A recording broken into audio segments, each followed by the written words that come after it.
एक ब्राह्मण को बेटी के ब्याह के नाम पर महान विरक्त संत बना दिया। बोलो श्री पीपाजी महाराज की। पीपाजी बोले, पंडित जी अब तक तो आपके स्वयं के तरने में भी संदेह था, लेकिन अब आपने दृढ़ता पूर्वक वैष्णवता को स्वीकार कर लिया है, इसलिए अब आपकी सैकड़ों पीढ़ी भव सागर से पार उतर गई। ऐसा कहकर आपने ब्राह्मण को भक्ति का दान किया। बोलो भक्तवत्सल भगवान की जय। जय जय श्री राधे। कथा का विराम यही होता है। 6:30 बज रहे हैं। करीब करीब 3:45 बजे आज कथा शुरू हुई, इसलिए थोड़ा विलंब तक कथा कही गई। कल ही कथा का दिन बाकी है, चरित्र को कल ही पूर्ण करना है। और परम शुद्धे भक्त जय राम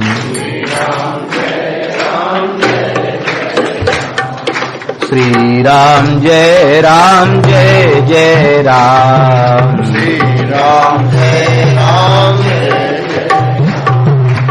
श्री राम जय राम जय जय राम श्री राम जय राम जय जय राम श्री राम जय राम जय जय राम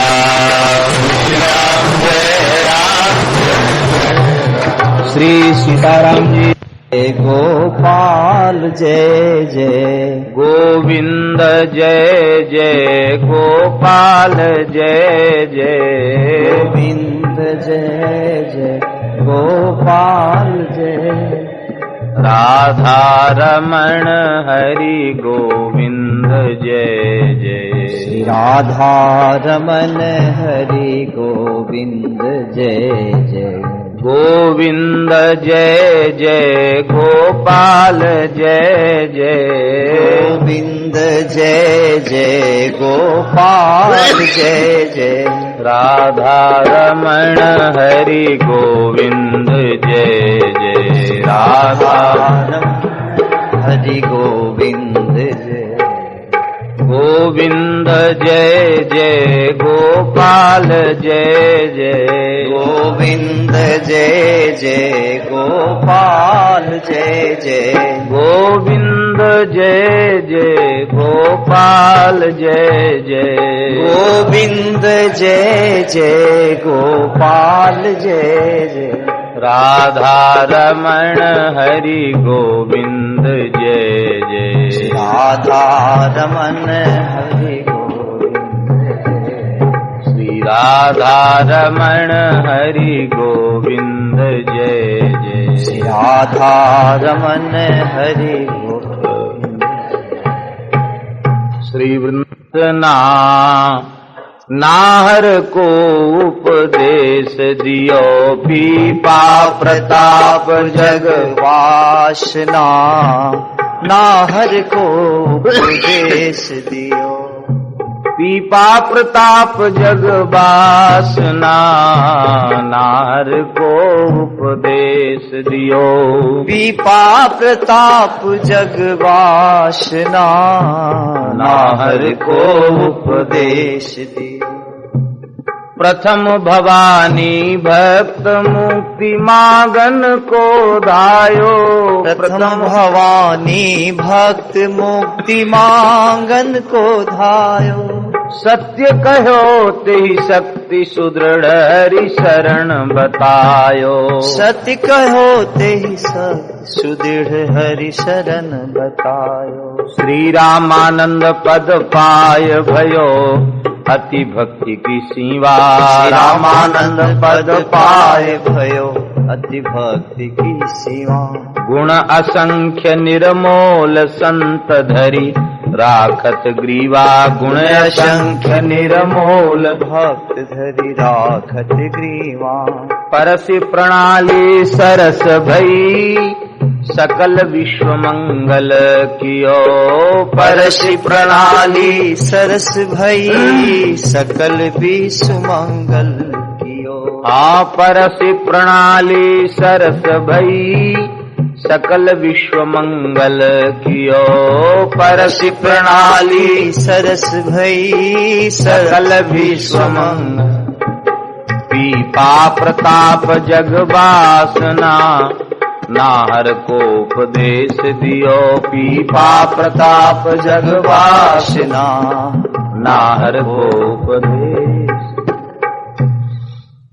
संत शिरोमणि श्री पीपाजी महाराज का पावन चरित्र का स्मरण हम लोग कर रहे हैं।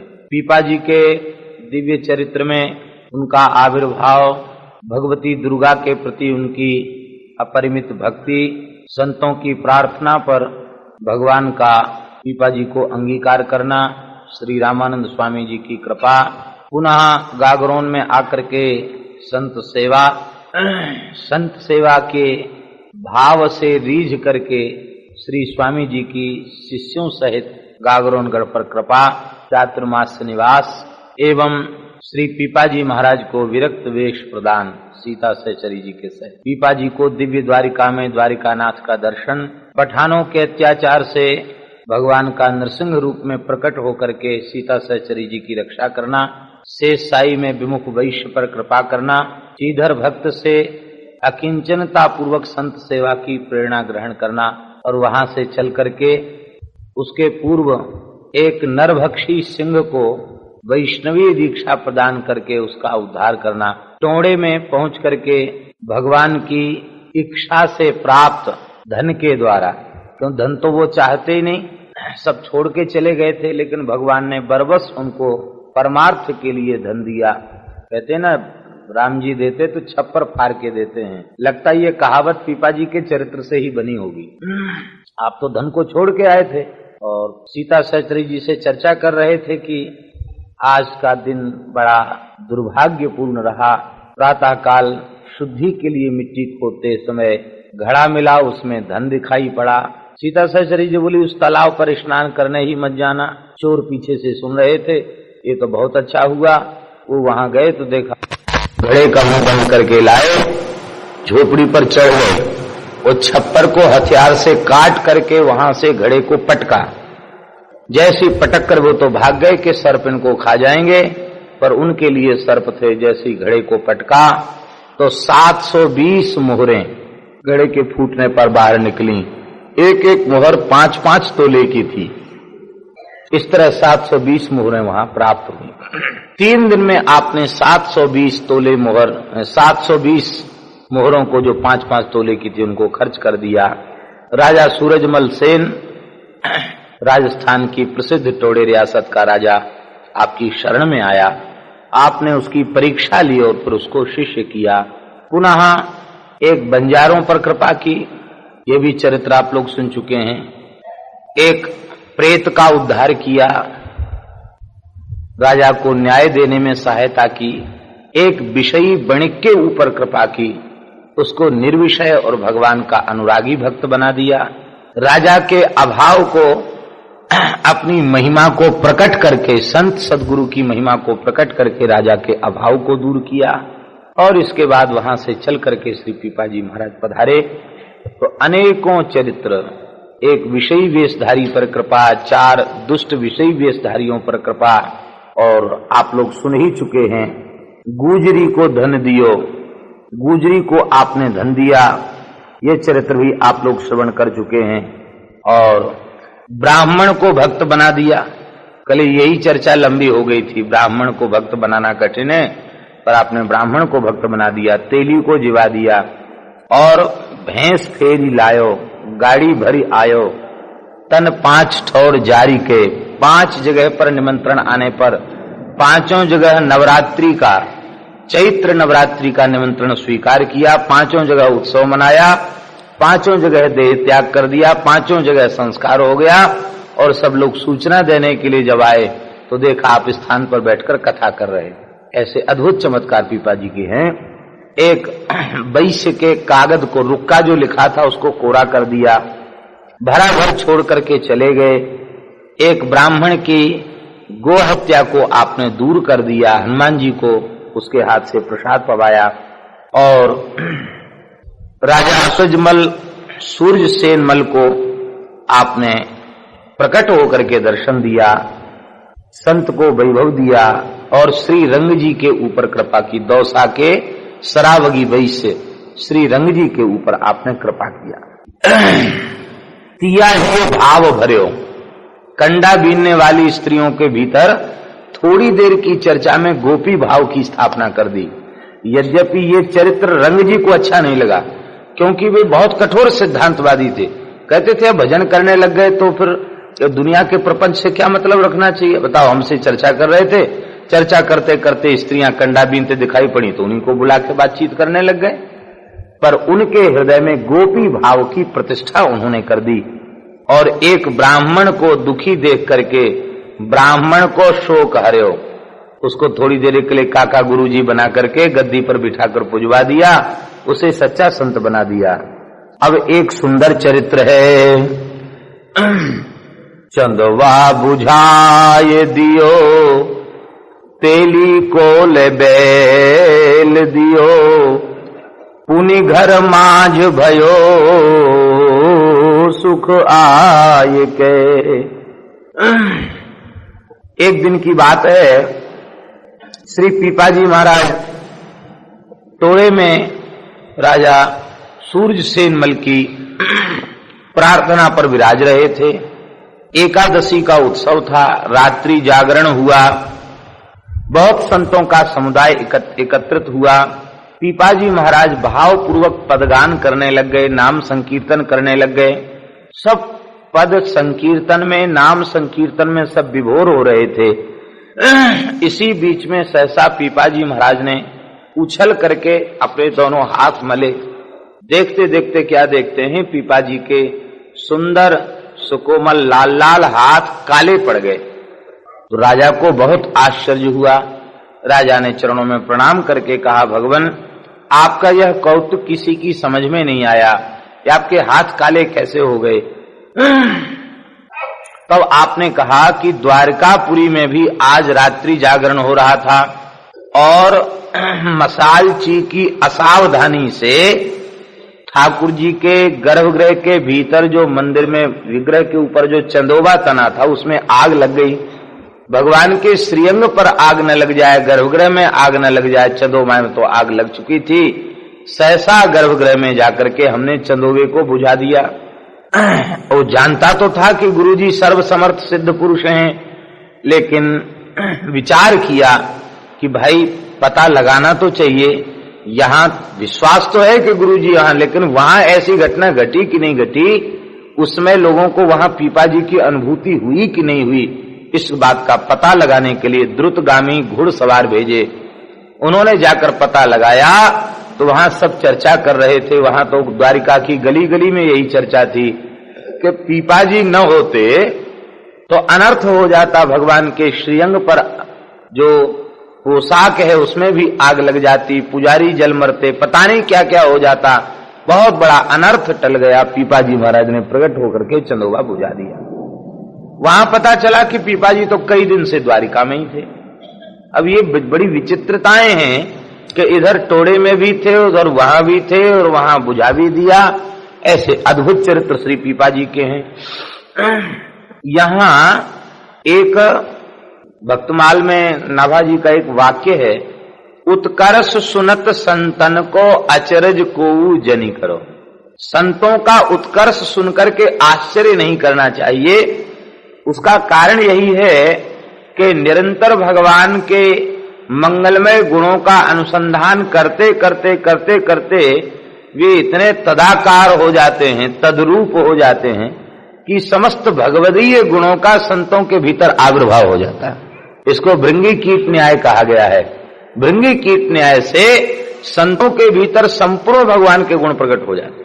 हमारे पूज्य महाराज जी बार बार कहते थे, उनके श्रीमुख से कई बार सुना कि श्रेष्ठ उपासक में उपास्य के गुणों का आविर्भाव हो जाता है, सत्पात्र शिष्य में सद्गुरु के गुणों का आविर्भाव हो जाता है, और शिष्य के हृदय में गुरुदेव के गुणों का आविर्भाव नहीं हुआ तो समझ लेना चाहिए उत्तम कोटि की शिष्यता नहीं है। इसी प्रकार से भगवदीय गुणों का आविर्भाव नहीं हुआ तो उत्तम उपासना नहीं मानी जाएगी, उत्तम भक्ति नहीं मानी जाएगी। इतना ही नहीं, भगवान के समस्त गुण तो भक्त में प्रकट हो ही जाते हैं, एक गुण भगवान से ज्यादा आ जाता है। भक्तों में, संतों में भगवान से एक गुण ज्यादा आ जाता है। यद्यपि भगवान असंख्य कल्याण गुणगण निलय हैं, भगवान के गुणों की संख्या निश्चित नहीं की जा सकती। शेष शारदा भी भगवान के गुणों का वर्णन नहीं कर सकते, किंतु वे सब असंख्य गुण तो भगवान के भक्तों में आ ही जाते हैं, एक गुण और ज्यादा आ जाता है। वो गुण कौन सा है? बोले जीवों के कल्याण की प्रार्थना भगवान से करने का जो गुण है वो विशेष गुण है संतों का। इसको संतों ने पुरस्कार का गुण कहा है, सिफारिश। भगवान में ये गुण इसलिए नहीं है कि भगवान से बड़ा कोई है ही नहीं, वो सिफारिश किसके सामने करें। न त्वत्समोस्तिभ्यधिका कुतोन्या, गीता में कहते हैं न त्वत्समोस्ति, भगवान की समता करने वाला कोई नहीं है, तो भगवान से अधिक तो कोई हो ही कैसे सकता है। पर ये संत जीवों के ओर से भगवान से प्रार्थना करते हैं। कैसी प्रार्थना करते हैं? देखिए, अभी राम जी ने सुग्रीव जी को देखा तक नहीं। सुग्रीव ने यद्यपि राम जी को देखा, पर देखकर सुग्रीव के हृदय में श्रद्धा या प्रेम प्रकट नहीं हुआ, भय उत्पन्न हो गया। भागो तुरत तजो यह सैला, पठवा होय बाली मन मैला, और भागो तुरत तजो यह सैला। वो हनुमान जी को भेजा, जाओ पता लगा के आओ। वाल्मीकि रामायण में तो यहां तक लिखा है कि सुग्रीव जी ने कहा हनुमान जी से कि तुम इस तरह से खड़े होना कि तुम्हारा मुख हम देखते रहें। राम, वो जो युगल वीर पुरुष आए हैं, उनसे इस मुद्रा में खड़े होना कि उनकी पीठ भले ही हमारी तरफ हो, पर तुम्हारा मुंह हमारी तरफ होना चाहिए। हनुमान जी ने कहा इसकी क्या आवश्यकता है? बोले तुम्हारे नासिका, नेत्र और मुख के हाव भाव से हम अनुमान कर लेंगे कि हमको यहाँ रहना चाहिए, यहाँ से तुरंत भाग जाना चाहिए। तो हनुमान जी ने आश्वासन दिया कि ठीक है, ऐसे ही बातचीत करें। और वो हनुमान जी महाराज कहते हैं, नाथ शैल पर कपिपति रही, सो सुग्रीव दास तब अहई। वो सुग्रीव तो आपका दास है, वो डर रहा है, और हनुमान जी बता रहे दास है। तो क्या हनुमान जी झूठ बोल रहे हैं? झूठ नहीं बोल रहे हैं। हनुमान जी ज्ञानीनाम अग्रगण्यम हैं, वो जानते हैं जीव नित्य भगवान का दास है और भगवान जीव के नित्य स्वामी हैं। यही संबंध शाश्वत संबंध है। रागात्मक संबंध तो हम अपनी उपासना के अनुसार बना लेते हैं, लेकिन शाश्वत संबंध जो जीवात्मा परमात्मा का है वो स्वामी सेवक का संबंध है। भगवान स्वामी है, हम उनके सेवक हैं। सेवक सेव्य भाव बिन भवन तरिये उर्गार। और देखिए, दास्य भाव जो है ना, उसको वैष्णवाचार्यों ने भक्ति का प्रधान भाव स्वीकार किया है।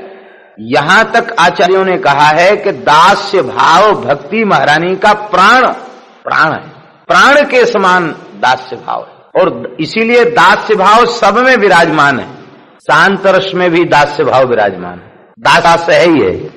सख्य में भी दास्य है। श्रीमद् भागवत में देखिए, ठाकुर जी गोचारण करके थक जाते हैं, कोई सखा जो है ठाकुर जी के चरण दबाता है, कोई सखा ठाकुर जी की तकिया बन जाता है, कोई सुंदर गीत संगीत सुनाता है, कोई ठाकुर जी को सुंदर हंसी की बातें सुनाकर हंसाता है, कोई पत्ते से व्यजन बना करके ठाकुर जी को पंखा जलता है, कोई विचित्र गैरिक आदि धातुओं को दोनों में इकट्ठा करके और सुंदर सुकोमल कूर्चिका बनाकर विचित्र पत्रावली की रचना करता है, कोई सुंदर सुंदर पल्लव और फूलों के गुच्छे सजाकर भगवान के श्रीअंग का श्रृंगार करते हैं।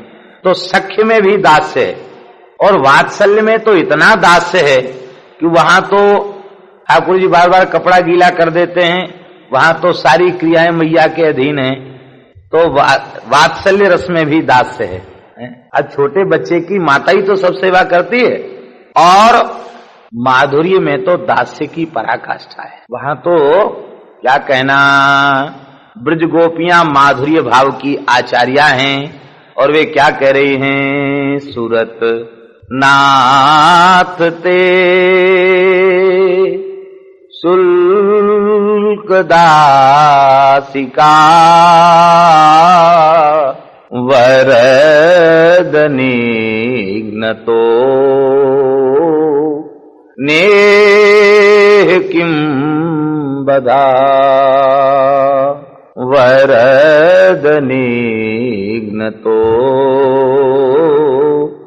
नेह किं बदा। हम आपकी बिना मूल की दास कहां तक कहें। साक्षात श्री कृष्ण प्राणवल्लभा रसेश्वरी रासेश्वरी वृंदावनेश्वरी श्री वृषभानु दुलारी कीर्त कुमारी श्री कृष्ण प्राण जीवन धन श्री किशोरी जी श्री राधा रानी वे स्वयं कहती हैं, हा नाथ रमण प्रेष्ठ क्वासी क्वासी महाभुजा प्रणायामि सखे दर्शय सन्निधिम। यहां दास्यास्ते माधुरी में भी दास्य, और दास्य में तो दास है ही है। जैसे माला में अलग अलग पुष्प होते हैं लेकिन सबके भीतर एक ही सूत्र पुरोया रहता है, ऐसे ही उपासना के विविध जो पुष्प हैं उन सबके भीतर विविध भावों के भीतर दास्य भाव अनुस्यूत है। दास्य भाव सबके भीतर प्रविष्ट है। इसीलिए चाहे जो उपासना हमारी बनी रहे, चाहे जो भाव बना रहे, शरणांत नाम दासांत नाम ही आचार्यों ने रखने की परंपरा चलाई। हम भगवान के दास हैं, ये शाश्वत भाव है। तो हनुमान जी तो जानते हैं कि जीव चाहे जो कुछ, वो जो कुछ अपने आप को समझ रहा है वह उसका भ्रम है, वह उसका अज्ञान है, वह उसने अपनी बुद्धि पर आरोपित किया है अविद्या के कारण, किंतु वह भगवान का नित्य दास है। यही जीव का शाश्वत स्वरूप है।